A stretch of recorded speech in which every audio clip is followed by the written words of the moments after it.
So I did a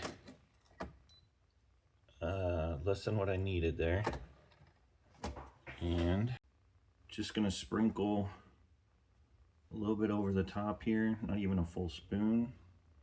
That's what I use. And then I will stir that into it with this.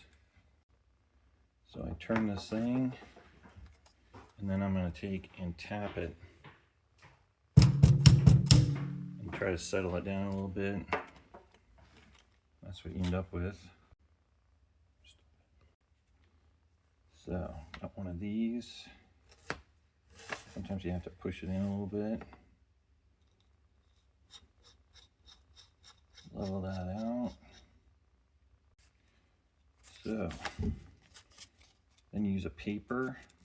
I don't use a wire mesh puck screen because it'll gunk up the mushroom stuff.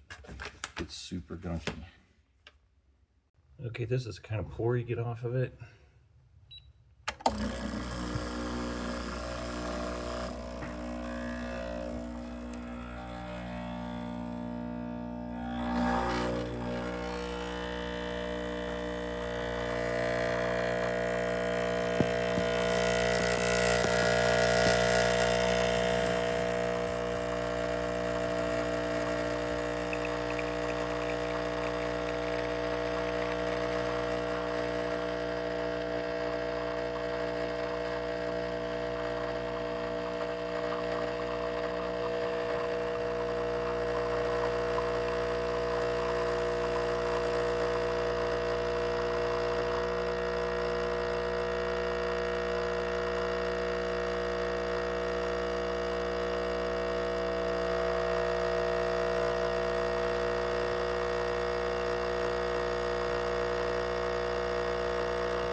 Okay, you can see I don't really care much about the 36 grams and 30 seconds.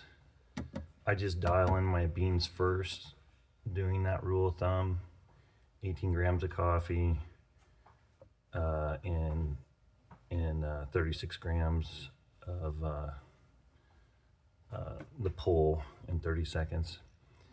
Once I start mixing the mushroom, it's going to mess it all up anyway, so I just kind of go by whatever I feel like doing, basically.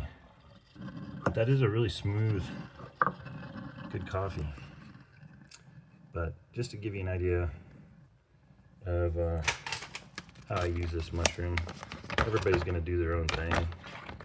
That's what I'm doing right now. But this keeps it from gunking everything up.